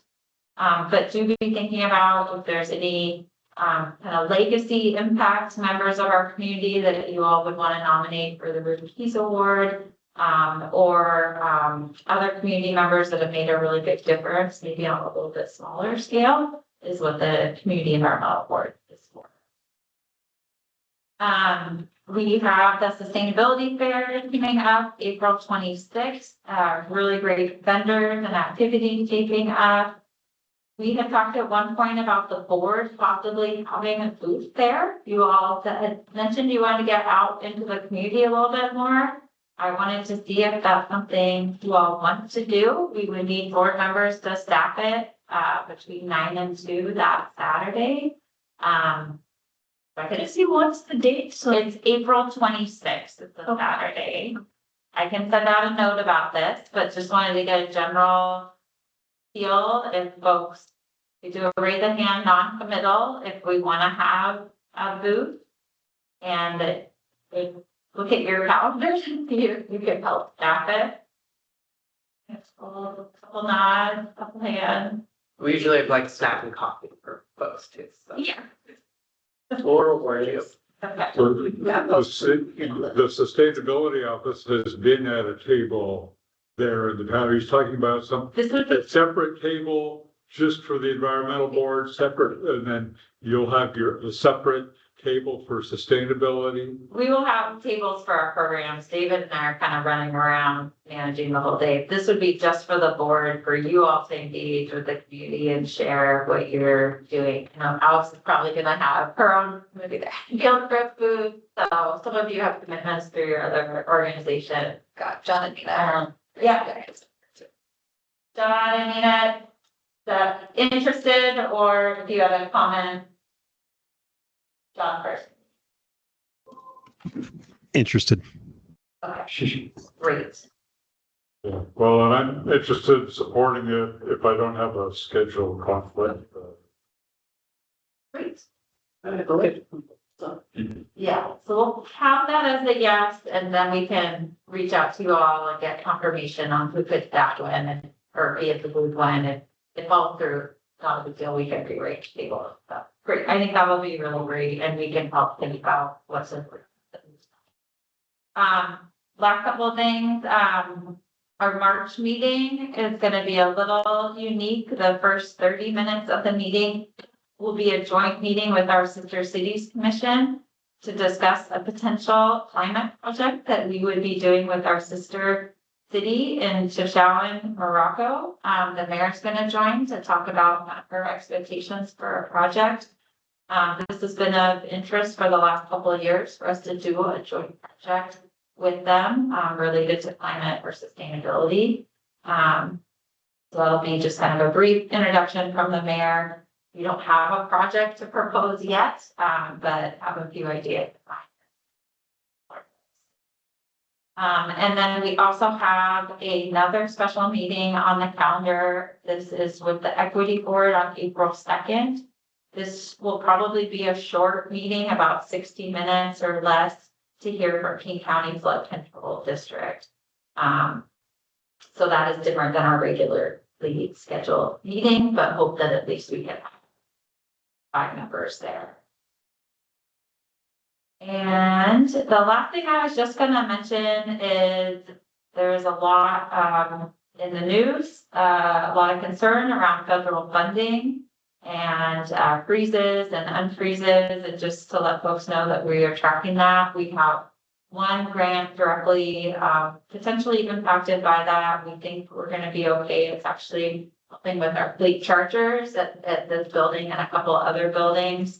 But right now we don't see any conflict with executive orders, and that project is actually just about wrapped up and ready to submit for reimbursement. But we are tracking all that and going to move it forward for reimbursement this week. That's all I have for updates. Any questions?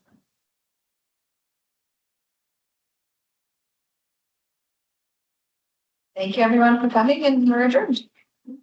Good job, Howard.